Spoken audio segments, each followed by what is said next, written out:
శుక్లాంబరధరం విష్ణుం శశివర్ణం చతుర్భుజం ప్రసన్నవదనం ధ్యాయేత్ సర్వవిఘ్నోపశాంతయే అని స్వామివారికి నమస్కారం చేసుకుని మన పోతన భాగవతంలో 4వ స్కందంలో ఉన్నాము. ఇప్పుడు పృథుపాఖ్యానంలో ఉన్నాము. అప్పుడు ఏం జరిగిందంటే, వేణుడని ఒకడున్నాడు, అంగుడి నుంచి వచ్చినవాడు.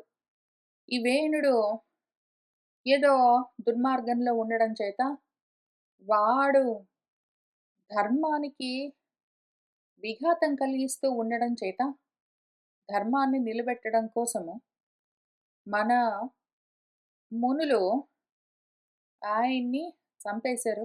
దాంతో ధర్మం ఎట్లయినా నిలబడలేదు. ధర్మాన్ని నిలబెట్టేవాడు ధర్మస్థాపకుడు కావాలి.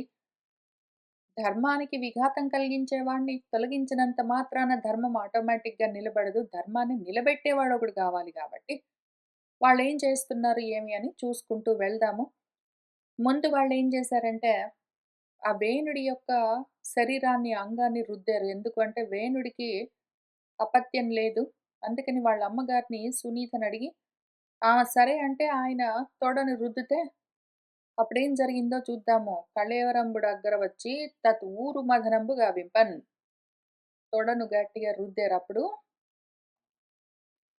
ఘన కాక కృష్ణ సంకాస వర్ణుండును హ్రస్వ అవయవుడు మహాహనుడు హ్రస్వ బాహుడు హ్రస్వ పాదుడు నిమ్న నాసాగ్రుడు నెరయ రక్త నయనుడు తామ్రవర్ణ శ్మశ్రు కేశుడు అతి దీనవదనుడు అయిన అట్టి ఒక్కడు ఉదయించి ఏమి చేయుతును అని పలుకుచునున్న చూసి వరమునులు నిషీదాయనుచు పలుకుటయును దానన్వాడు నిషాదాభిధానుడయ్యే అతని వంశ్యులు గిరికానన ఆళిన్ వేణు కల్మషము తెలుపుచుండిరి కడక మరియు.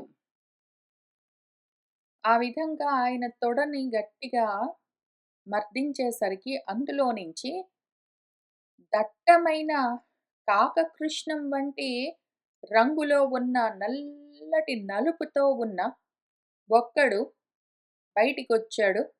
వాడు హ్రస్వ అవయవుడు, పొట్టి దేహంతో ఉన్నాడు. పెద్ద దవడలతో హనువులతో ఉన్నాడు. పొట్టి బాహువులతో చేతులతో ఉన్నాడు. పొట్టి పాదాలతో కాళ్లతో ఉన్నాడు. నిమ్నమైన నాసాగ్రము, ముక్కు అణిగిపోయి ఉన్నది. రక్తనయనుడు ఎర్రటి కన్నులతో ఉన్నాడు.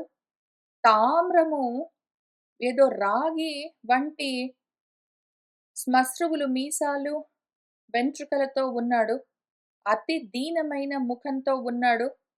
అటువంటి ఒకడు ఉదయించి, అటువంటి ఒకడు పుట్టి ఏమి చేయుదును కింకర్తవ్యం అని అడిగాడు. అటువంటి వాణ్ణి చూసి వాళ్ళు ఆ వరమునులు, ఇంకేం చేస్తావు అక్కడ పోయి కూర్చో నిషీద అనుచు పలుకుటయును అని వాళ్ళు అనడం వల్ల తానన్ దానితో వాడు నిషాదుడు అన్న అభిధానుడు అంటే పేరున్న వాడయ్యాడు. అతని వంశం వాళ్ళే కొండల్లో కోనల్లో ఉంటూ ఉంటారు. పాపం ఆ విధంగా వాడు మన వేణుడి యొక్క కల్మషాన్ని పట్టుకుని పుట్టాడు. ఇంకా తర్వాత ఏం జరిగిందో చూద్దాం. మళ్ళీ దీన్ని కథగా మాత్రమే చూసి కొండల్లో కోనల్లో ఉండే వాళ్ళని నిషాదులు అంటూ వాళ్ళని చులకన చేసి, వాళ్ళు నల్లగా ఉంటారు, పొట్టిగా ఉంటారు, పొడుగ్గా ఉంటారు అని వాళ్ళని తూలనాడడం వంటి పనులు మనం చెయ్యరాదు, తప్పు. ఇక్కడ చెప్తూ ఉన్నది నిజంగా భౌతికంగా లోకంలో జరుగుతూ ఉన్న విషయం కాదు, మనలోని ఆధ్యాత్మికమైన విషయము. అంగము అంటే దేహము, దేహాన్ని ధరించిన వాడు. వాడు ఎప్పుడైతే వేణుణ్ణి కంటాడో, అంటే ఎవరైతే దుర్మార్గంతోటి ఉండే లక్షణాలతో ఉన్నాడని ఇక్కడ చూపిస్తున్నారో అటువంటివి. దుర్మార్గం అంటే ఎప్పుడు ప్రపంచ మార్గం. ముందు ఆ దేహంలో ప్రపంచ మార్గానికి సంబంధించిన ఆలోచనలు కలిగినప్పుడు వాటిని ఏదో విధంగా మనం కంట్రోల్ చేస్తే, నిగ్రహిస్తే, ఇక్కడ వేణుడిని వాళ్ళు హుంకారంతోటే చంపేశారని చెప్పారు. అసలు పూర్తిగా ప్రపంచ మార్గంలోనే ఉండి ఆత్మను వదిలిపెడితే అది అధర్మం. కాబట్టి ఆ విధంగా వాడు ఆత్మధర్మాన్ని వదిలిపెట్టి అధర్మాత్ముడయ్యాడు. ఆ విధంగా వాడు పూర్తిగా ప్రపంచ మార్గాన్ని పట్టి దుర్మార్గుడయ్యాడు. అటువంటి వాడిని ఎట్లోకట్ల బలవంతంగా నిగ్రహించాలి అంటే చావులు బతుకులతోటే ఉంటుందక్కడ విషయము. దాంతో ఏమైందంటే ఇంక వాడిలోని ఇటువంటి ధర్మాన్ని అడ్డుకునే, అధర్మాన్ని పట్టుకునే లక్షణం ఏమున్నదో దాన్ని కంట్రోల్ చేస్తే అంటే అదెక్కడో లేదు మనలోనే. మనలో ప్రపంచం వైపుకి వెళ్ళిపోతున్న ఆలోచన బాగా బలంగా ఉంది పైకొచ్చున్నది. ఆత్మను పట్టుకునే ఆలోచన అసలు లేకుండా పోయిందంటే, అటువంటప్పుడు అటువంటి ఆలోచన ఏదున్నదో దాన్ని కంట్రోల్ చేస్తే బలవంతంగా, ఇంక అక్కడి నుంచి తర్వాత వచ్చేదేమి అంటే, ఇటువంటి దుర్మార్గమైన, అధార్మికమైన అంటే ఆత్మను వదిలిపెట్టి ప్రపంచాన్ని పట్టుకున్న ఆలోచనలు పూర్తిగా నల్లటి నలుపుతో చిన్న దేహము. ఎందుకంటే అజ్ఞానం ఎప్పుడైనా హ్రస్వము. పరిచ్ఛిన్నమై, హ్రస్వమై, ఖండమై, నలుపుతో తమోమయమై, అంధకార బంధురమై ఉంటుంది. అటువంటి దేహం కలిగినప్పుడు దాన్నేమి చేయలేము. అది కూడా ఉంటుంది. ఒకవేళ మనం ముందు ప్రపంచ మార్గాన్ని వదిలిపెట్టి పరాన్ని పట్టుకోవడానికి మొదలుపెడుతూ ఉన్న సమయంలో మనలో కలిగే ఆలోచనలు వెంటనే పరమజ్ఞానాన్ని పట్టుకోవడానికి పనికొచ్చేవేమీ ఉండవు.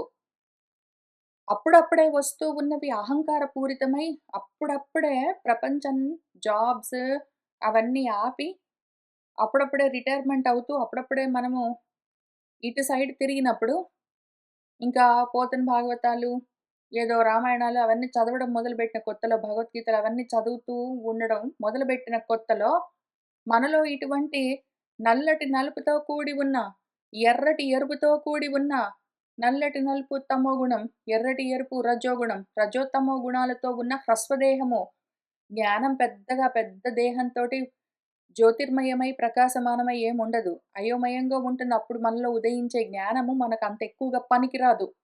ఉంటున్నదంతే. అయితే దాని తర్వాత ఇంకా మళ్ళీ మనం ప్రయత్నం చేసుకుంటే, తర్వాత ఈసారి మంచి జ్ఞానం మళ్ళీ మనలో నుంచే పుడుతుంది. ఆ మర్దనం చెయ్యాలి. ఆ మథనం చెయ్యాలి. మన్మథనం చేసి మనసులో నుంచే ఇటువంటివన్నీ మనసుని శోధించి, శోధించి, శోధించి జ్ఞానాన్ని పైకి తీస్తే ముందు ఇటువంటి కాకకృష్ణమైన హ్రస్వ అవయవాలతో ఉన్న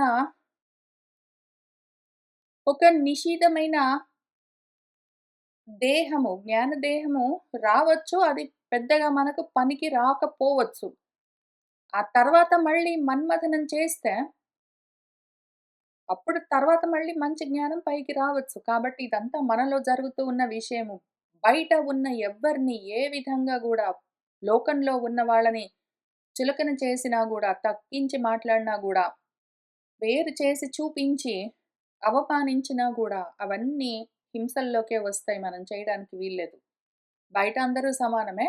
లోపల మాత్రం జ్ఞానం ఎంత ఉందని చూసుకుంటున్నప్పుడు ఎక్కువ తక్కువలు చూసుకొని, తక్కువైతే సరిచేసుకోవాల్సి ఉంటుంది. తప్పువైతే తొలగించవలసి ఉంటుంది. ఆ విధంగా ఉండగా అప్పుడేం జరిగిందంటే, కానీ వారు అనపత్యుండగు మనుజేంద్రుని బాహులు అంత మదించిన అందు అనకంబగు ఒక మిథునంబు జనియించెను సకల జనులు సమ్మదమందన్. ఇది కానీ వారులు చూసుకున్నారు. పుట్టినవాడు ఆ పుట్టిన జ్ఞానదేహము మనకు పనికి రాదని చూసి, ఆ జ్ఞానము ఇంకా పూర్తిగా పరిణతి చెందలేదు. రజోతమో గుణాలతో కూడి ఉన్నది. అహంకార పూరితమై, అంధకారమైన తమోగుణంతో కూడి ఉన్న ఆ జ్ఞానం మనకు పనికిరాదనుకున్నారు. అది పక్కన పక్కన బెట్టారు. తర్వాత ఇక్కడ మళ్ళీ కథాపరంగా వారు అనపత్యుడైన మనుజేంద్రుడు ఆ రాజుకి అపత్యం లేదు. ఎందుకు మళ్ళీ పక్కన పెడదాం కథ అన్నా గాని, కథెక్కడ పట్టుకోగలము. కథనే పక్కన పెట్టి మనము ఆత్మతత్వాన్ని పట్టుకుందాము. ఎందుకు? ఆ మనుజేంద్రుడు రాజు అనపత్యుడు. ఎందుకు? రాజు అంటే రజోగుణంతో ఉన్నవాడు. కర్మలు చేసుకుంటూ ఉన్నవాడిలో అపత్యము అంటే జ్ఞానము. పుత్రం ఇంకా అంకురించలేదు. పుత్రం అంటే పుంసాంత్రాయతే ఇతి అని ఏదైతే మనుషుల్ని తరింపచేస్తుందో అది జ్ఞానం. ఆ జ్ఞానం ఆయనలో కలగలేదు. ఆ వేణుల్లో అక్కడికొచ్చినంత వరకు గూడా ఆ జ్ఞానం కలగలేదు మరి. కాబట్టి అంతని వాళ్ళేం చేశారు ఈసారి, ఆయన బాహువులు మధించారు. కరములు మర్దించేసరికి అందు అనఘమైన, పాపరహితమైన, పాపమంటే రజోతమో గుణాలు లేని, ఇక్కడ ముందొచ్చినదేదున్నదో జ్ఞానమో, అల్పజ్ఞానం అంతంత మాత్రం జ్ఞానమో, రజోతమో గుణాలతో కూడి ఉన్నది గదా! ఇక్కడ కలిగింది అటువంటి పాపం లేని రజోతమో గుణాలు దూరంగా ఉన్న ఒక మిథునము, ఒక కవలల జన్మ కలిగింది. సకల జనులు సమ్మదమందన్, సకల జనులు చాలా సంతోషించే విధంగా. కాబట్టి మన సాధకుడికి ఇంతకీ ఆ అంగుడెవడున్నాడో, అంటే దేహాన్ని ధరించిన వాడు. ఎందుకు అంటే అంగము, ఒక అంశ, భాగము, కళ, ఖండము అని పిలుస్తారు. పరిచ్ఛిన్నమై ఉన్నది. ఆ జీవభావంతో ఉన్నవాడెవడున్నాడో సాధకుడు, వాడికి ముందు పాపం వాడు చాలా కష్టపడి ప్రయత్నం చేసుకుంటే, వాళ్ళలో కావాలంటే ఏదో ఎంతో కొంత జ్ఞానం, ముందు కలిగే జ్ఞానము, సరైన జ్ఞానం కలగకపోతే పర్వాలేదు దాన్ని వదిలిపెడితే, మళ్ళీ తర్వాత ప్రయత్నం చేస్తే అదే పనిగా మధిస్తూ ఉంటే, ఈసారి మంచి జ్ఞానమే కలగవచ్చు. ఆ విధంగా సాధకుడిలో ఇటువంటి మంచి జ్ఞానం ఒకటి జంట కలిగింది. 2 కలిగాయి. అందు లోకరక్షణార్థంబుగా నారాయణాంశంబున ఒక పురుషుడును, హరికి నిత్యానపాయిని అయిన లక్ష్మీ కళాకలితయు, గుణంబులను భూషణంబులకు అలంకార ప్రదాత్రియునగు కామినియు జనించెను. లోకానికి రక్షణ చేయడం కోసమే, అంటే ధర్మాన్ని స్థాపించడం కోసమే నారాయణాంశతో ఒక పురుషుడు. ఆయనకు నిత్య అనపాయిని. అపాయము అంటే లేకుండా పోవడము అని అర్థం. అనపాయము అంటే అపాయం లేదు. లేకుండా పోవడం అన్నది లేదు. ఎప్పుడూ కూడి ఉండేది అని అర్థం. అటువంటి లక్ష్మీ కళతో కూడిన, గుణాలతో కూడి ఉండి, అలంకారాలకే అలంకారమై ఉన్న ఒక కోరదగిన అమ్మాయి జన్మించింది. అందు పృథుస్రవసుడు, పృథుయసుడు అగుట, అతడు పృథు అను పేర ప్రసిద్ధుడయ్యె. పృథుస్రవసుడు, పృథుయసుడు. స్రవసమన్నా, యశమన్నా కీర్తి అనర్థం. కీర్తి ప్రతిష్టలు బాగా దండిగా ఉన్న ఒకతడు జన్మించాడు. కాబట్టి ఆయన్ని పృథువన్న పేరుతో పిలుస్తూ ఉన్నారు. ఆ అంగనయు అర్చి అను నామంబునంత అనరుచు అతని వరించెను. ఆ దేహాన్ని మర్దిస్తే కుడి భుజంలో నుంచి పృథువు, ఎడమ భుజంలో నుంచి అర్చి అన్న అమ్మాయి బయటికొచ్చింది. ఇప్పుడు ఈ అర్చి ఆ పృథును వరించింది. అనగానే వెంటనే వాళ్ళిద్దరు అన్నా చెల్లెళ్ళు కదా! ఒకటే దేహంలో నుంచి బయటికొచ్చారు కాబట్టి ఇద్దరు అన్నా చెల్లెళ్ళు ఎట్లా పెళ్లి చేసుకుంటారు అని మళ్ళీ పంచాయితీలన్నీ పెట్టి కూర్చోరాదు మనము. అసలు ఈ కథ బయట జరుగుతున్న విషయం కాదు. నిజంగా గూడా భుజాలు మర్దిస్తే పిల్లలు పుట్టుకుని రావడం ఎక్కడైనా జరుగుతుందా? బయట ప్రపంచంలో, లోకంలో జరగదు. ఇదిక్కడ చెప్తున్నది లోపల, మన లోపల జరుగుతూ ఉన్న విషయము. కాబట్టి ఇక్కడ జరుగుతున్నదాన్ని ఇట్లానే ఆధ్యాత్మికంగానే తీసుకోవాలి. బయట ప్రపంచంలో లౌకికమైన వివాహాలు అవన్నీ పట్టించుకోరాదు. పోనీ బయట లౌకికంగా చూస్తే కూడా ఒక తండ్రికి ఒక కూతురు, ఒక కొడుకు పుట్టారనుకోండి. అప్పుడు వాళ్ళిద్దరూ అదే దేహంలో నుంచి బయటకొచ్చారు. వాళ్ళిద్దరు పెళ్లి చేసుకోవడానికి కుదరదు గానీ, అంటే ఇప్పుడున్న పరిస్థితులను బట్టి, ఇప్పుడున్న మన కట్టుబాట్లు, సంఘంలో ఉన్న కట్టుబాట్లను బట్టి ఒకే తండ్రికి కలిగిన ఒక కూతురు, ఒక కొడుకు, అన్న చెల్లెళ్ళు లేతే అక్క, తమ్ముళ్ళు ఆ వరుసతో ఉన్నప్పుడు వాళ్ళిద్దరు పెళ్లి జేసుకోవడం కుదరదు గానీ, మళ్ళీ వాళ్ళకు పిల్లలు పుట్టారనుకోండి, వాళ్ళిద్దరూ పెళ్లి జేసుకోవచ్చని మళ్ళీ ఏంటో విచిత్రమైన ఒక ఆచారం ఉంటుంది మనకి. ఒక తండ్రికి ఒక కూతురు, ఒక కొడుకు పుడితే వాళ్ళిద్దరు పెళ్లి జేసుకోవడానికి కుదరదు. దాన్ని ఇన్సెస్ట్ అని పిలుస్తారు.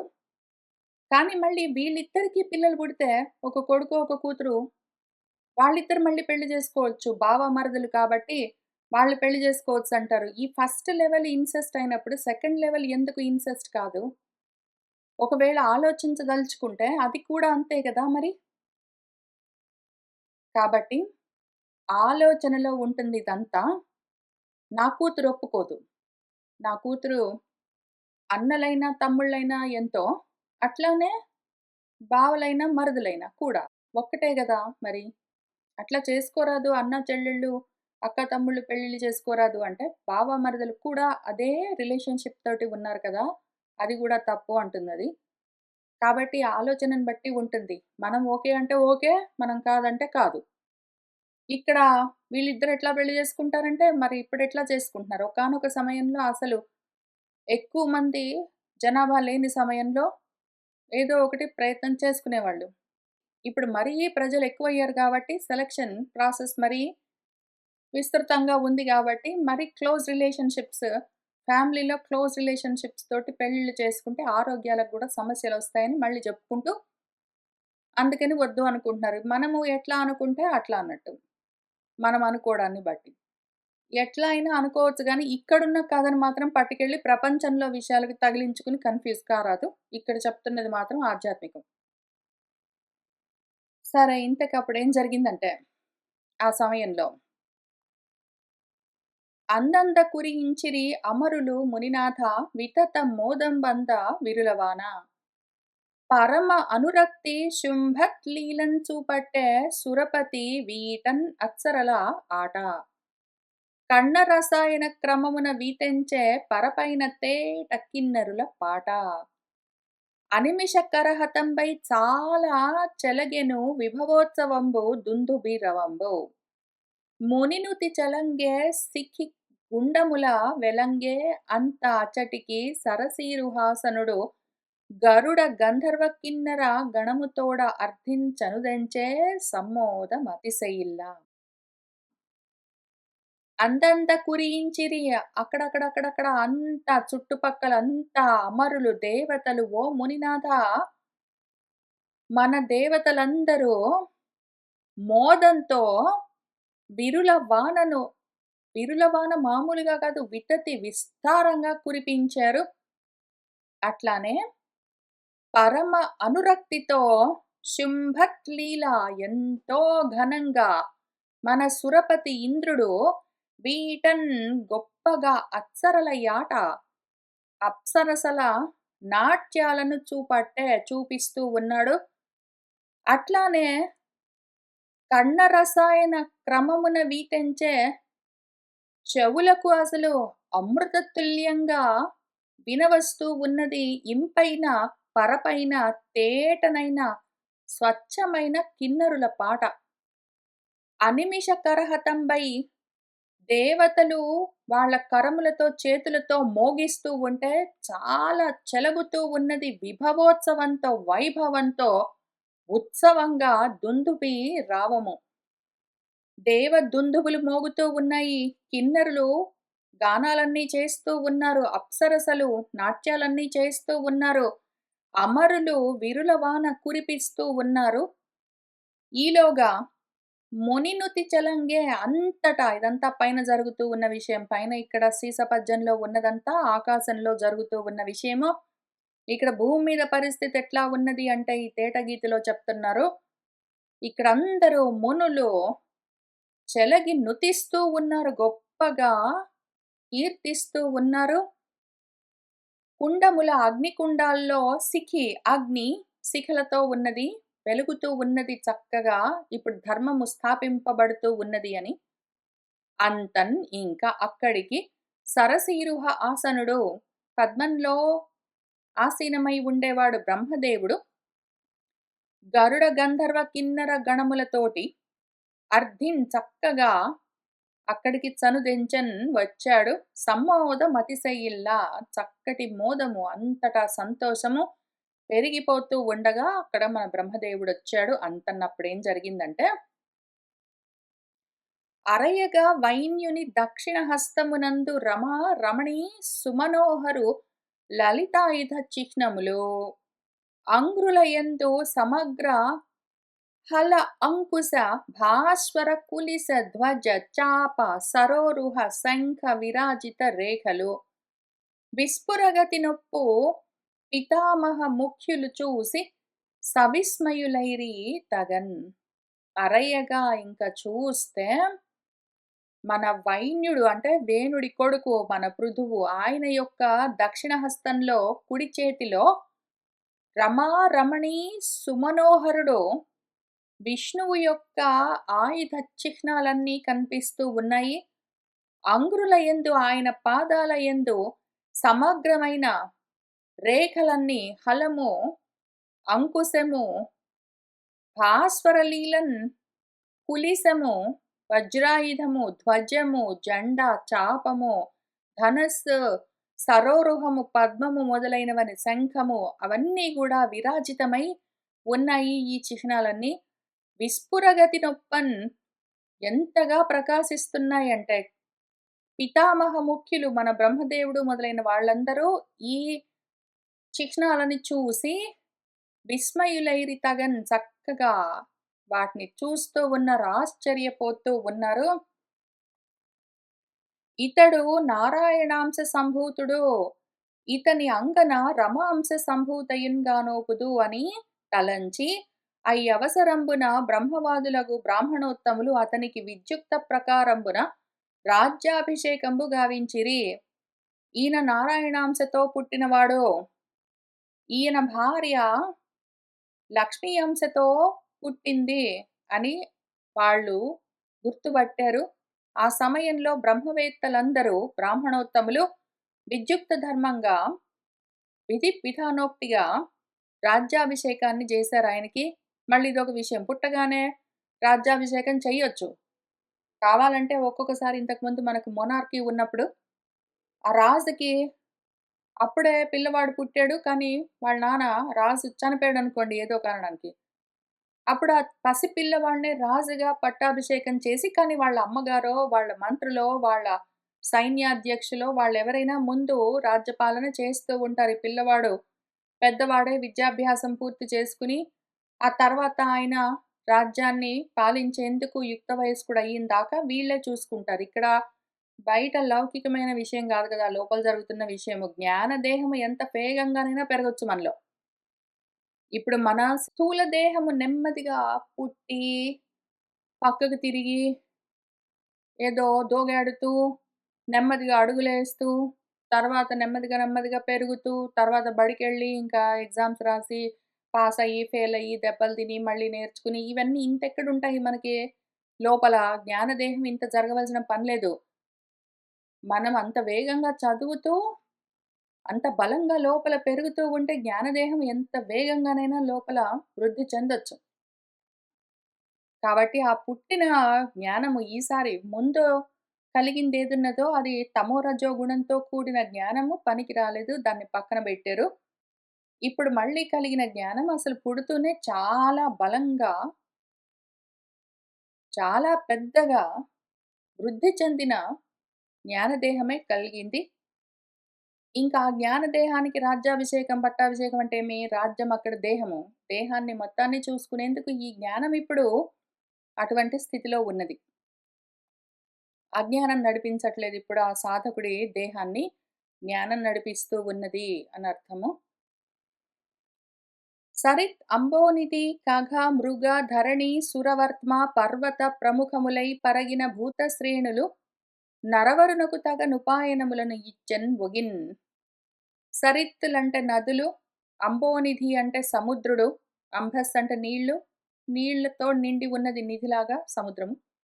ఖగములు ఆకాశంలో ఉన్నవి, మృగములు భూమి మీద ఉన్నవి, ధరణి భూమి, సురవర్తమ ఆకాశము, సురలు ప్రయాణించే వర్తమ అంటే మార్గం అంటే ఆకాశము, పర్వతము మొదలైనవి. భూమి, ఆకాశము, పర్వతాలు, సముద్రాలు, నదులు, భూమి మీద ఉన్న మృగాలు, ఆకాశంలో ఉన్న పక్షులు మొత్తం అన్నీ పరగిన ఈ విధంగా ఉన్న భూతశ్రేణులు ప్రాణులన్నీ గూడా ఆ నరవరునకు మన పృథువుకు తగన్ చక్కగా ఒగిన్ వర్రసబెట్టి ఒక్కొక్కళ్ళు క్రమంగా వచ్చి ఉపాయనములను ఇచ్చెన్. అంటే నిజంగా ఇక్కడ భౌతికంగా, ఫిజికల్‌గా ఒక మనిషి ఉన్నాడు రాజుగారు. ఆయనకి ఏదో సామంత రాజులో లేకపోతే మిగిలిన మంత్రులో, ప్రజలో వచ్చి ఉపాయనాలను, కానుకలనిచ్చినట్టు పృథువుకు గూడా ఇచ్చారని చెప్పుకున్నా గూడా ఇచ్చినవెవరిచ్చారిక్కడ? నదులు, సముద్రాలు, ఆకాశం, భూమి ఇవన్నీ ఎట్లా ఇస్తాయి కానుకలు? పోనీ పక్షులు, మృగాలంటే పక్షులు, మృగాలు గూడా కానుకలు తీసుకొని ఇచ్చాయంటే ఏదో భారతంలో రాస్తారు ఇట్లాంటి పిట్ట కథలు. పోనీ అట్లా అనుకున్నా గూడా ఆకాశాలు, భూములన్నీ వచ్చి వాయనాలన్నీ ఎట్లా ఇస్తాయి అంటే, మనకివ్వట్లేదు మరి ఇవన్నీ. మనం ఈ దేహాన్ని ధరించగానే, వెంటనే మనకి ఈ ఉపాయనాలన్నింటిని మనం అడిగినా, అడగకపోయినా గాలి మనకు ఊపిర్లనిస్తూనే ఉంటుంది. ఆకాశం మనకు అవకాశం ఇస్తూనే ఉంటుంది. భూమి మనం నిల్చునేందుకు నిలబడి ఉంటుంది. మనల్ని ధరిస్తూ ఉంటుంది. మనకు నదులు నీళ్ళిస్తూ ఉంటాయి. సముద్రాలు ఉప్పిస్తూ ఉంటాయి. ఇంకా రకరకాల వస్తువులిస్తూ ఉంటాయి. చెట్లు పళ్ళిస్తూ ఉంటాయి. ఈ విధంగా జగత్తులో ఉన్న ప్రతి ప్రాణి, జీవి, ప్రతి భూతము మనకు ప్రతి క్షణము ఉపాయనాలను తెచ్చి వరసబెట్టి ఇస్తూనే ఉంటాయి. మనము సంపాదించుకున్నవేవున్నాయో కష్టపడి నేను ఉద్యోగం చేశాను, నేను డబ్బులు తెచ్చుకున్నాను, సోఫా సెట్లు కొనుక్కున్నానని మనం ఇంత మాత్రమే చూస్తాం గానీ, అసలు మనం ఈ దేహంలో ఉన్నంత మాత్రాన, ఈ దేహంలో పట్టాభిషేకం జరిగిందా లేదా మనకి? దేహాన్ని పట్టుకున్నాము. అదే పట్టాభిషేకము. పట్టాం. ఆ రాజ్యాన్ని పట్టుకున్నంత మాత్రాన, దాన్ని నడిపిస్తున్నంత మాత్రాన, ఈ దేహాన్ని మనం నడిపిస్తున్నాం కాబట్టే, ఈ దేహంలో ఉన్న మనకు కావలసినవన్నీ మన చుట్టూ ఉన్న మొత్తం పంచభూతాల దగ్గర నుంచి ప్రాణికోట్లన్నీ మనకు వరసబెట్టి ఉపాయనాలు తెచ్చిస్తూనే ఉంటాయి పొద్దస్తమానము. సమధిక ఖ్యాతిన పృథు చక్రవర్తి దేవియగు నర్చితో గూడి దివ్యవస్త్ర గంధ మాల్య విభూషణ కలితుడగుచు పావకుడు పోలే సత్ప్రభాభాసి అయ్యే. సమధిక ఖ్యాతితో ఆ పృథు తన దేవి అయిన అర్చితో కూడి దివ్యమైన వస్త్రాలతో, గంధాలతో, మాలలతో విభూషితమై చక్కగా అలంకరించుకుని ఉన్నాడు. ఎట్లా అంటే పావకుడిలాగా, అగ్నిలాగా సత్ప్రభాభాసి అయ్యే గొప్పగా ప్రకాశిస్తూ ఉన్నాడు. అగ్నిలాగా ప్రకాశిస్తూ ఉన్నాడు. రాజరాజు ఆ పృథురాజుకు హేమమయంబైన వీర వరాసనంబు జలపతి జలకణ స్రావకంబగు పూర్ణచంద్ర సన్నిభ సితఛత్రము మరి పవమానుడు అమల శోభనమగు వాలవ్యజన సమంచిత సిత చామరములు ధర్ముడు నిర్మల ఉజ్జత్కీర్తిమయమగు మహనీయ నవపుష్ప మాలికయును జంభవైరి కిరీటంబు శమనుడు అఖిల జన నియామక దండంబు జలజభవుడు నిగమమయ కవచము వాణీలలామ స్వచ్ఛమగు నవ్యహారము లేదా స్వచ్ఛమగున్ అవ్యవహారము వసగిరి మరియు అని ఇక్కడ దాన్ని కూడా పోయిన వారం చూసుకున్నట్టు అందంగా రెండు విధాలుగా చూద్దాము. రాజరాజు కుబేరుడు గారు ఆ పృథురాజుకు బంగారుమయమైన వీరాసనము సింహాసనాన్ని శ్రేష్టమైన సింహాసనాన్ని తీసుకునొచ్చి కానుకగా ఇచ్చాట.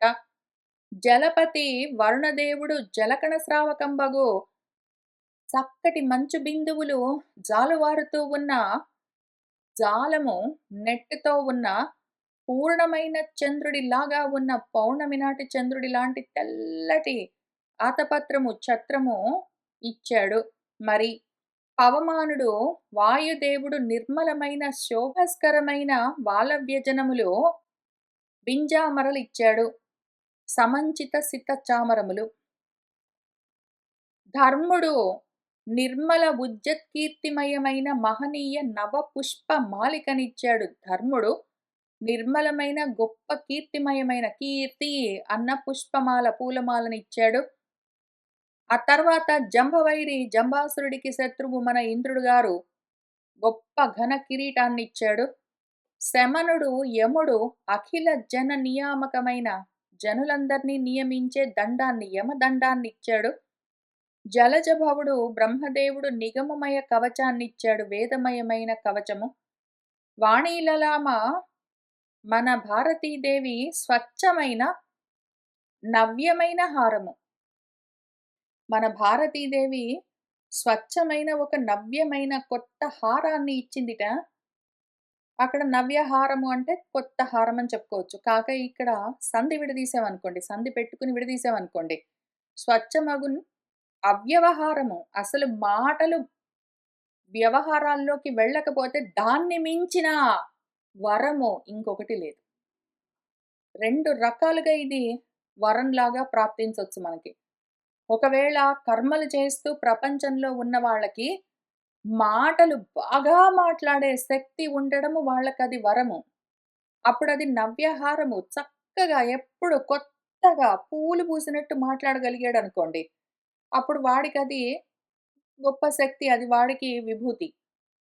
ఎందుకంటే వాడు ప్రపంచంలో ఉన్నాడు. ప్రపంచంలో ప్రతిదీ మాటలతోటే జరుగుతూ ఉంటుంది వ్యవహారము. కాబట్టి వాణి, భారతి ఆయనకు స్వచ్ఛమైన మాటలన్న కొత్త హారాన్నిచ్చిందని జెప్పుకోవచ్చు. కానీ మనం ప్రపంచ మార్గంలో లేము మరి. ప్రపంచ మార్గాన్ని, కర్మ మార్గాన్ని వదిలిపెట్టి జ్ఞాన మార్గాన్ని పట్టుకున్నాము. ఇక్కడ మనకు కొత్త కొత్త మాటలన్న హారాలన్నీ మనకెందుకు? అవ్యవహారం గావాలి మనకు. వ్యవహారాలొద్దు. వ్యవహారాలొద్దు, ఇచ్చిపుచ్చుకోవడాలొద్దు, మాటలు వద్దు, ముచ్చట్లొద్దు, విశేషాలొద్దు, విషయాలొద్దు. వాటన్నింటికి దూరంగా అవ్యవహారంగా ఉండడమే మనకు వరం. అదొకవేళ ఇవ్వగలిగితే, పైవన్నీ నాకవసరం గూడా లేదు. అసలిక్కడి నుంచి ఎవరైనా నాకివన్నీ ఇస్తా అంటే, సరితంబోనిధి ఖగమృగ ధరణి సురవర్త్మ సో అండ్ సో ఫోర్త్ ఈ ఉపాయనాలు అవి ఇవ్వవలసే వస్తుంది. ఎందుకంటే బాడీ మెయింటెనెన్స్‌కి ఇవి తప్పనిసరి కాబట్టి, నేనడిగినా, అడగకపోయినా గాలి నా ప్రాణాలను నిలబెడుతూనే ఉంటుంది దేహం. ఈ దేహం యొక్క ప్రాణాలను నిలబెడుతూనే ఉంటుంది అగ్ని. ఈ దేహంలోని వేడిని మెయింటైన్ చేస్తూనే ఉంటుంది నీళ్ళు. ఈ దేహంలో ఉండి కణాలకు ఆశ్రయం ఇస్తూనే ఉంటాయి. ఆకాశం ఆశ్రయం ఇస్తుంది. భూమి దానిని స్థూలంగా నిలబెడుతుంది. ఇవన్నీ నేను అడిగినా, అడగకపోయినా అవి ఇయ్యవలసే వస్తాయి. అది జరుగుతూనే ఉంటుంది. నేను వద్దనడానికి లేదు. కావాలనడానికి లేదు. నేను కొత్తగా తెచ్చుకునేది గూడా లేదు. అవన్నీ ఉంటాయి. ఆ తర్వాత ఈ కుబేరుడు సింహాసనము, ఏదో ఛత్రాలు, చామరాలు, ఏదో గొప్ప ఘనమైన కిరీటాలు, పూల మాలలు, ఏదో యమదండాలు ఇవన్నీ నేను తెచ్చుకోవలసి ఉంటుంది. వాళ్ళిచ్చారు, వీళ్ళిచ్చారని ఇక్కడ చూపించినా గూడా, యమ నియమాలన్న నియంత్రణ నా దేహేంద్రియాలకు. అది యమంతోటే శమనుడు అని ఇక్కడ రాశారు గదా! ఉపశమించి ఉండేదన్నా ఎప్పుడైతే దేహేంద్రియాలు, ఇంద్రియాలు, మనసు ఉపశమించి ఉండడమే శమనము. అది యమంతోటే, నియమంతోటే, యమంతోటే నడుస్తుంటుంది. కాబట్టి ఆ దండం నేనే తెచ్చుకోవాలి. జంబవైరి కిరీటము, నా బుద్ధిలోని జ్ఞానము నేనే తెచ్చుకోవాలి. ఏదో ధర్మము నేనే తెచ్చి నా మెడలో పూలమాలగా తగిలించుకోవాలి. నేను వదిలిపెడితే ధర్మం ఊడిపోతుంది. నేను వదిలిపెడితే నాలో జ్ఞానం రాలిపోతుంది. నేను వదిలిపెడితే నాలో శమము ఉండదు. నశిస్తుంది. ఆ దండము నేనే తెచ్చుకోవాలి. ఇవన్నీ నేనే ప్రయత్నం చేసుకోవాల్సి ఉంటుంది. అవన్నీ పక్కన పెడితే ఎవరైనా నాకు ఫ్రీగా ఇస్తున్నారంటే, ఇదిగో నాకు ఈ అవ్యవహారం గావాలి. నేను తెచ్చుకోవడానికి ప్రయత్నం చేస్తున్నాను. కానీ ఏంటంటే దేహంతో ఉన్నంత వరకు మాటలతో వ్యవహారం నడుస్తూనే ఉన్నది. మాటలన్నీ మౌనంగా వెళ్ళిందాకా నేనైతే ప్రయత్నం చేసి తెచ్చుకోవడానికి సాధన చేస్తున్నాను. ఎవరైనా ఫ్రీగా ఇచ్చేటట్టుంటే ఈ అవ్యవహారం అన్నది ఒక్కటి దొరికితే పైవన్నీ ఆటోమేటిక్‌గా వస్తాయి. విచిత్రం ఏంటంటే ఇక్కడి నుంచి రాజరాజ పృథురాజుకని చెప్పినవి ఆ పాటలన్నీ పాడినవి ఇక్కడి దాకా కవచం దాకా నేను ప్రయత్నం చేసుకుంటే అవ్యవహారము ఆటోమేటిక్‌గా వస్తుంది. అక్కడి నుంచి ఇక్కడి దాకా నేను ప్రయత్నం చేశానంటే, వేదమయమైన కవచంతో సహా నేను మొత్తం కవచంలాగా అందుకే చాలా ముఖ్యమైన మాట. వేదమయమైన కవచం అని చెప్తున్నారు. అది ఇచ్చేదెవరు? బ్రహ్మదేవుడిస్తాడు వేదమయమైన కవచం. అంటే బ్రహ్మం అంటే వేదం. వేదమయమైన కవచం మనకిస్తుంది. అందుకని దాన్ని స్పెసిఫిక్‌గా ఉపవీతం అని పిలుస్తారు. ఉపవీతం అంటారు. జంధ్యం అని దాన్ని తెలుగులో చెప్పుకుంటాం గానీ ఉపవీతం అంటే ఉపసమీపే చాలా దగ్గరగా వీతం మనకు చుట్టుకుని ఉన్నది అని అర్థం. వీతం అంటే చుట్టుకుని ఉన్నది. వీతం అన్నది చాలా అందమైన మాట. అరిష్టంలాగా వీతం గూడా అటు ఇటు పనిచేస్తుంది. అరిష్టం అంటే చాలా మంచి అని అర్థం ఉంది. అరిష్టం అంటే చాలా చెడు అని గూడా అర్థం ఉంది. అట్లానే వీతం అంటే చాలా దగ్గరగా చుట్టుకుని ఉన్నది అని అర్థం ఉన్నది. ఉపవీతం లాగా. కాక వీతం అంటే అసలు మనకు తగులుకోకుండా రాలిపోయింది అని అర్థం. వీతరాగ భయక్రోధః స్థితదీహి మునిః అని మన భగవంతుడు అందులో చెప్పినట్టు రాగము, భయము, క్రోధము 3 వీతము వదిలిపెట్టి ఊడిపోయాయి వాడికి జారిపోయాయని. ఆ రకంగా వీతమంటే తగులుకుని ఉండడం, ఊడిపోవడం. ఇక్కడ తగులుకుని ఉన్నది. ఎంత ఉపసమీపే తగులుకుని ఉన్నది అంటే, ఆ బ్రహ్మము నాకు దాన్ని పట్టుకుని దాంతోటే ఉన్నాను నేను. అబ్రహ్మమయమైన, శబ్దబ్రహ్మమైన ఈ ప్రపంచానికి దూరంగా ఉన్నప్పుడు, మళ్ళీ అదే విషయము. ఒకవేళ ఎప్పుడైనా సరే మనకి నిగమమయమైన కవచము మనము ధరించగలిగితే, నిజంగా ఉపవీతాన్ని ధరించి ఉండగలిగితే, నిజంగా ఉపవీతాన్ని అంటే ఏదో బ్రాహ్మణ పిల్లలకో ఏంటో ఎవరికో ఒకళ్ళకి ఉపనయనం చేసినప్పుడు ఏదో మెడలో ఒక దారపు పోగులతోటి ఉన్న జంధ్యాన్ని తగిలిస్తారు. అది ఉపవీతం కాదు. అంత మాత్రమే గాదు. దారపు పోగులు ఫిజికల్‌గా ఏదో సింబాలిక్‌గా చూపించే వస్తువు. ఆ దారపు పోగులు సింబాలిక్‌గా చూపిస్తున్న విషయము. తాత్వికంగా విషయమేంటంటే, ఆ వేదమయము అయిన తత్వమేదున్నదో బ్రహ్మమో, అది మనకు అత్యంత సమీపంగా ఉండాలి అని చూపించడం కోసము. దాన్ని ఉపవీతమని పిలుస్తారు.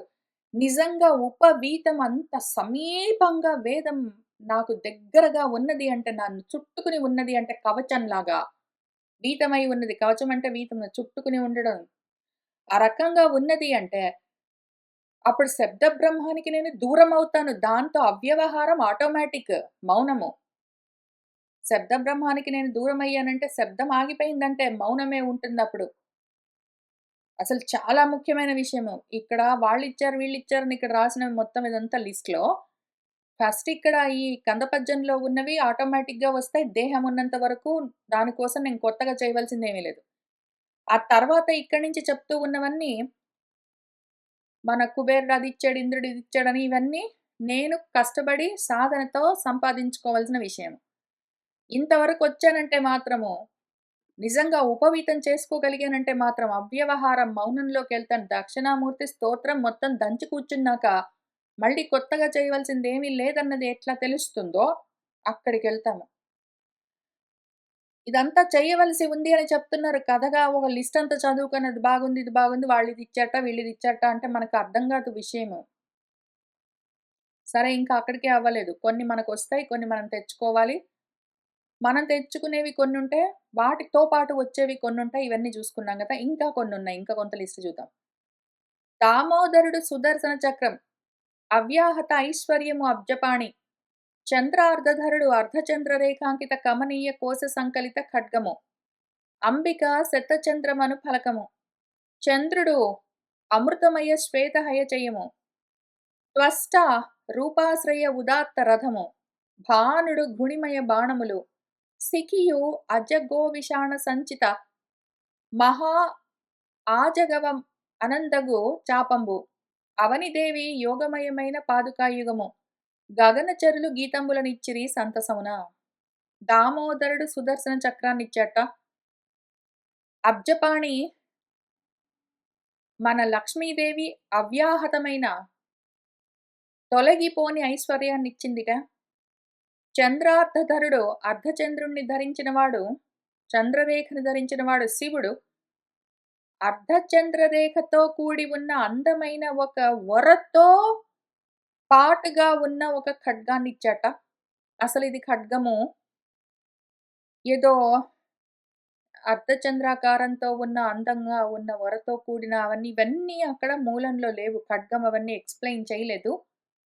అంబిక శతచంద్రాన్నిచ్చిందని చెప్పి ఊరుకున్నారు. ఇక్కడ అంబికాదేవి శతచంద్రాలతో కూడి ఉన్న ఒక ఫలకాన్ని ఖడ్గం ఉంటే దాంతో పాటు డాల్ ఉంటుంది గదా! ఆ డాలు అని వీళ్ళిక్కడ దానికి భాష్యం రాస్తూ ఉన్న సమయంలో అర్థం చెప్తూ ఉన్నప్పుడు ఇది ఖడ్గము, ఇది ఫలకము అని చెప్పారు గానీ, మూలంలో అది ఖడ్గమని లేదు, ఇది ఫలకమని లేదు. ఊరికనే పేర్లు చెప్తూ వెళ్ళిపోయారు. దాన్ని మళ్ళీ అట్లనే ఆధ్యాత్మికంగానే చూస్తే ఏవెక్కడున్నాయో మనలో ఈ తత్వాలు తెలుస్తాయి. చంద్రుడు అమృతమయమైన తెల్లటి గుర్రాల సమూహాన్నిచ్చట. త్వష్ట చక్కటి అందమైన రూపంతో ఉన్న గొప్ప రథాన్నిచ్చట. భానుడు ఘృణిమయము, ఘృణము అంటే ప్రకాశము, ప్రకాశమయమైన బాణాలను. శిఖి అంటే అగ్ని, అజగో విషాణం, విషాణం అంటే కొమ్ములు.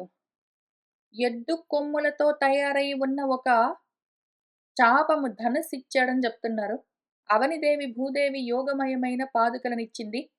గగనచరులు ఆకాశంలో సంచరించేవాళ్ళు పాటలన్నీ ఇచ్చారట సంతోషంగా.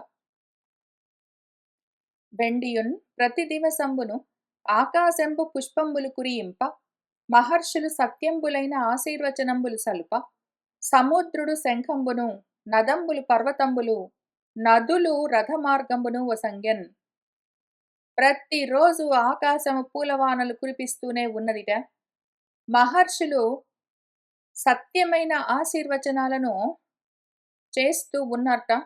సముద్రుడు శంఖాలనిస్తూ ఉన్నాడు. నదులు, పర్వతాలు, నదములు రథమార్గాలనిస్తూ ఉన్నాయిట. ఎందుకు అంటే పర్వతాలు, నదులు, నదాలు ఇవి మన రథానికి అడ్డమొస్తాయి. ఇవి అడ్డు రాకుండా మనకు మార్గాన్నిస్తున్నాయిట. తదనంతరంబు సూతమాగధ వంది జనంబులు తన్ను తీయించినన్ ప్రతాపశాలియగు ఆ వైన్యుడు మందస్మిత సుందర వదనారవిందుడై చతురవచనుండగుచు మేఘ గంభీర భాషణంబుల వారలకు ఇట్లనియే.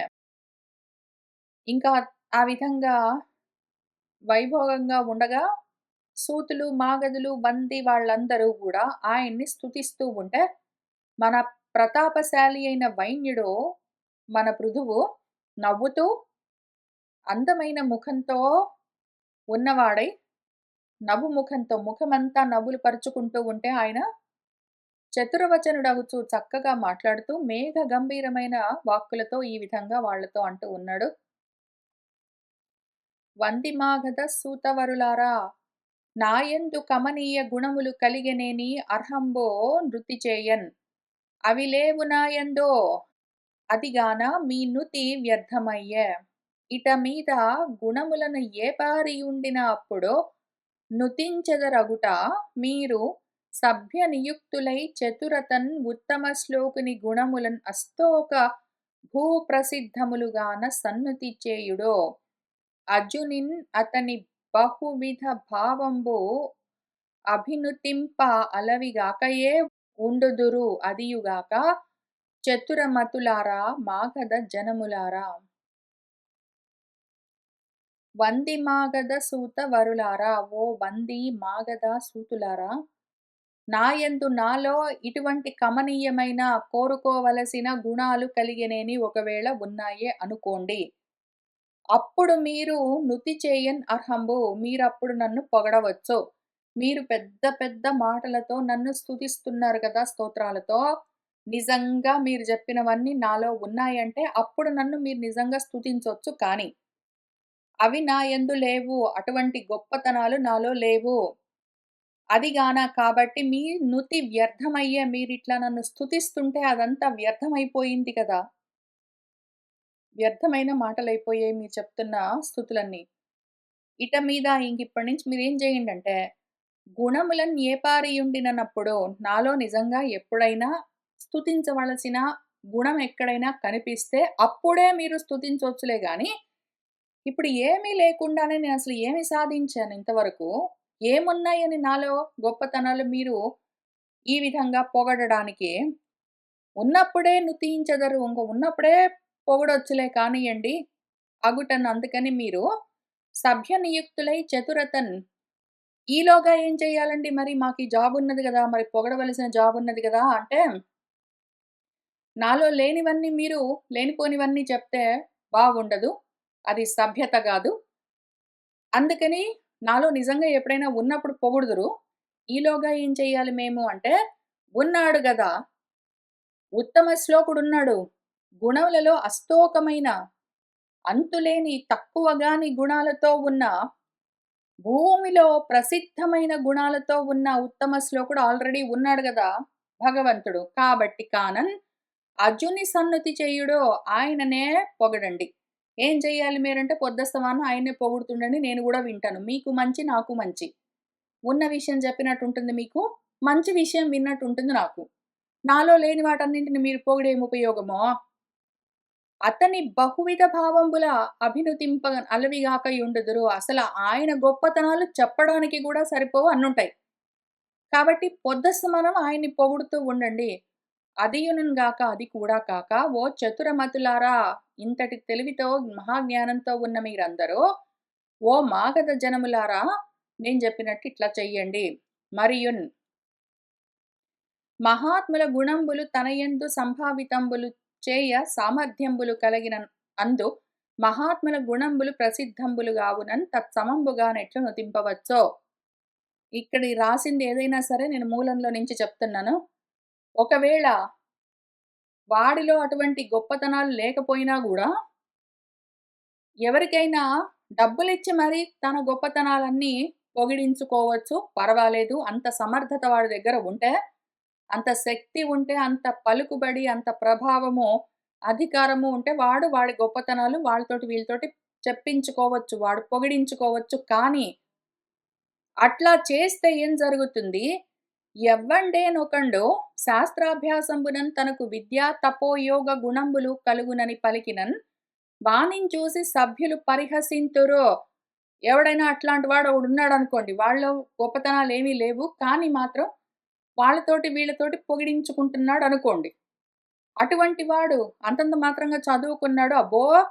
నాలో ఇంత విద్య ఉంది, ఇంత తపస్సుంది, ఇంత యోగముంది, ఇన్ని గుణాలున్నాయని మిగిలిన వాళ్ళందరితో పొగిడించుకుని వింటూ ఉంటే, వాడిని చూసి వాడు చెప్పుకుంటాడు, మిగిలిన వాళ్ళతోటి చెప్పిస్తుంటాడంటే, మిగిలిన వాళ్ళు పొగుడుతుంటే వీడు విని ఆనందిస్తుంటాడు అంటే, వాడిని చూసి సభ్యులు అంటే సభ్యత కలిగిన వాళ్ళు పరిహసింతురు, నవ్వుతారు.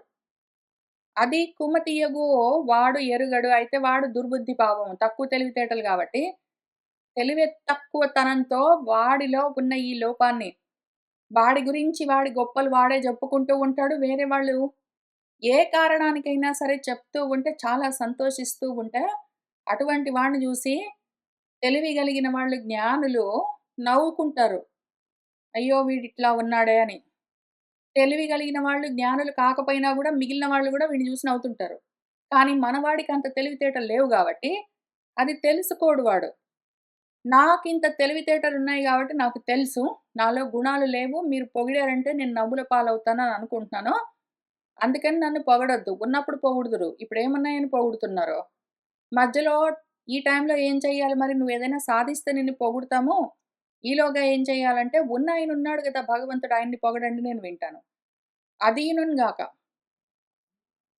అతి విస్తృతులు, సులజ్జాన్వితులు, మహోదారులు, అధిక నిర్మలులు, ఆత్మస్తుతి పరనిందలు, దోషములు, అతిహేయములు అని తలంతురు ఆత్మలన్ ఎప్పుడున్. అట్లానే అతి విస్తృతులు బాగా చదువుకున్న వాళ్ళుంటారు నిజంగా గూడా మహాజ్ఞానులు. సులజ్జాన్వితులు తప్పు చేస్తామేమో అన్న భయంతో ఎప్పటికప్పుడు సిగ్గుపడుతూ ఉంటారు. మహా ఉదారులు, గొప్ప జ్ఞాన బలంతో ఉన్నవాళ్ళు, అధిక నిర్మలులు, గొప్ప స్వచ్ఛమైన మనస్సులతో ఉన్నవాళ్ళు. ఆత్మలంటే మనసులిక్కడ. ఆత్మస్తుతి, పరనిందలు, దోషములు. తనను తాను పొగుడుకోవడము, ఇతరులను దూషించడము దోషము, అతిహేయము, చాలా తక్కువ రకమైన, క్షుద్రమైన, నీచమైన విషయము అని వాళ్ళు ఆత్మలను ఎప్పుడూ తలంతురు. వాళ్ళ మనసుల్లో వాళ్ళెప్పుడు అట్లానే అనుకుంటూ ఉంటారు. నన్ను నేను అనవసరంగా పొగుడుకుంటూ ఉంటే, ఇతరులను అనవసరంగా తిడుతూ ఉంటే, అది దోషము. నాలో ఉన్న దోషమది అని వాళ్ళు తెలుసుకుంటూ ఉంటారు. దాని పేరు యాక్చువల్లీ అసూయ. అటువంటి అసూయ జ్ఞానులకు ఉండదు.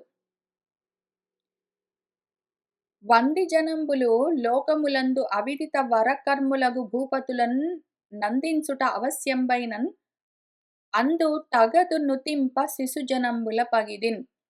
మరి మేము వంది, మాగధ, సూతులమండి.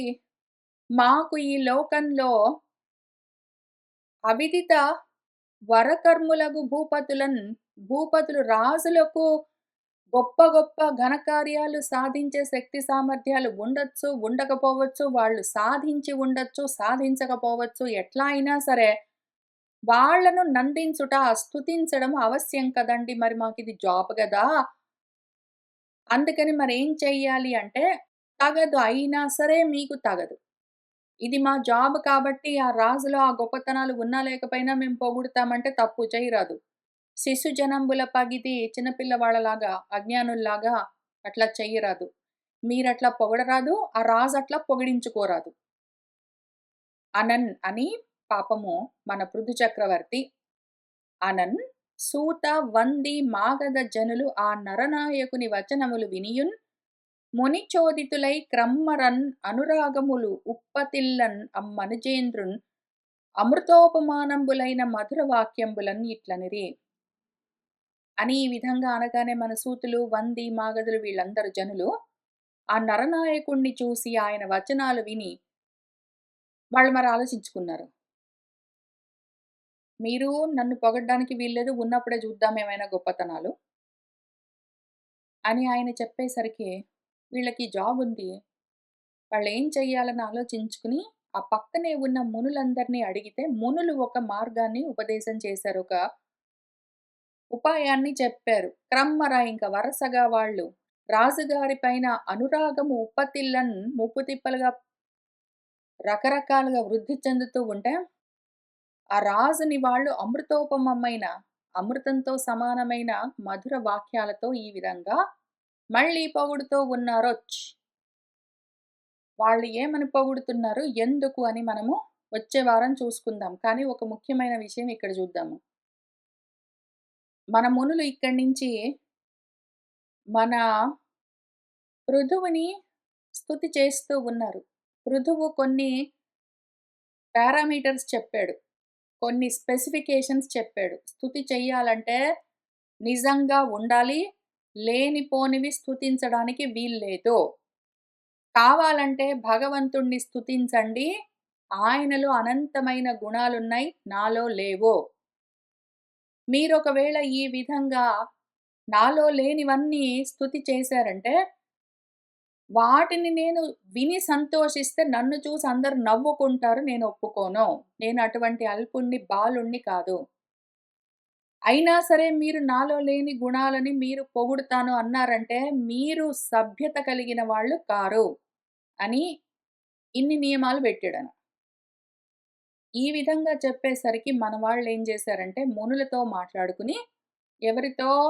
మునులతో మాట్లాడుకుని, మళ్ళీ వాళ్ళు ఇక్కడి నుంచి ఈ 451 కంద పద్యం దగ్గర నుంచి మొదలుపెట్టి సుదీర్ఘంగా మన పృథువుని స్తుతి చేస్తారు. ఎందుకు?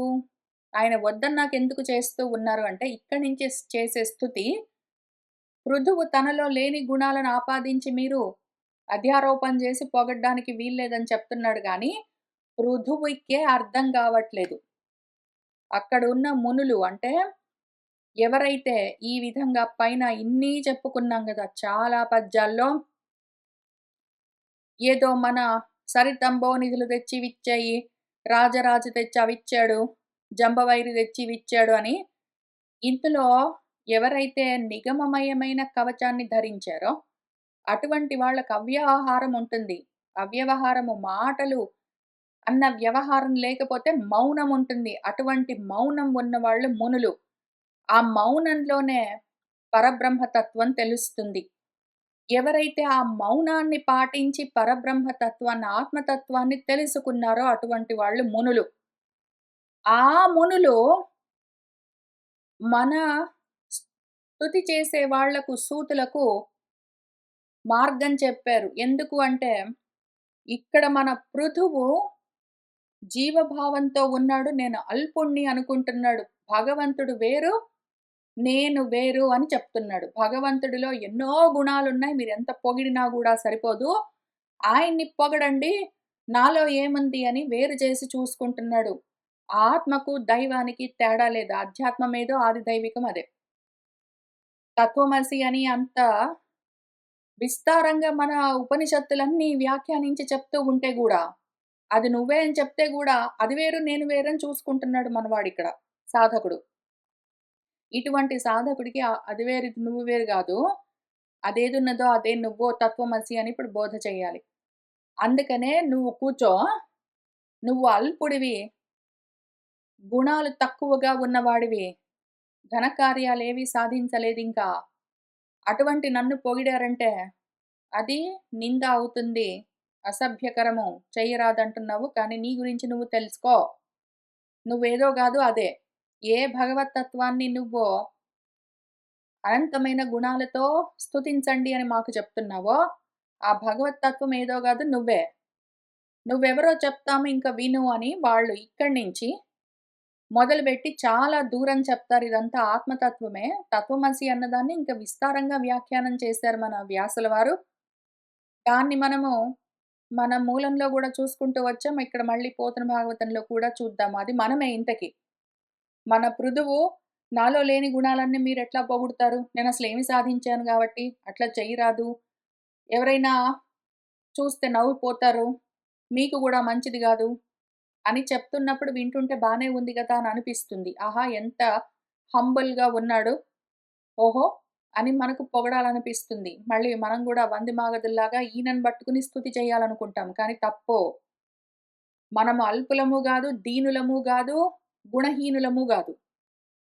మనము సర్వగుణోపేతమైన ఎందుకంటే ఆయనింకా భగవంతుడు వేరు, నేను వేరు అనుకుంటున్నాడు గాబట్టి గుణాలతో ఉన్నది అని సగుణంగా జెప్పుకోవాల్సొస్తుంది గానీ, బేసికలీ నిర్గుణమైన, నిరాకారమైన తత్వమేమున్నదో అది నేనై ఉన్నాను. అయితే అది నేను అన్న విషయము మర్చిపోయి, ఆ భగవత్ తత్వం వేరు, నేను వేరు అనుకోవడం వల్లే కనీసము సగుణంగానైనా తెలుసుకోవాల్సి వస్తుంది. నీలో ఉన్న గుణాలేవో నువ్వు తెలుసుకోకపోతే, నువ్వెవరో నీకు తెలియకపోతే, ఇంకెవరో ఉన్నారు నేను అల్పుడినని అనుకున్నావంటే నువ్వేమైపోతావు అని వాళ్ళిక్కడి నుంచి ఉపదేశం చేస్తూ ఉన్న విధంగా మనకు మన వ్యాసుల వారు మన గురించి మనకు చెప్తూ వస్తారు. మనం దాన్ని వచ్చే వారం చదువుకుంటూ ముందుకు వెళ్దాం. ఇవాల్టికి ఇక్కడికి ఆపుతున్నాను. సర్వం శ్రీకృష్ణ పరబ్రహ్మ పాదారవిందార్పణమస్తు.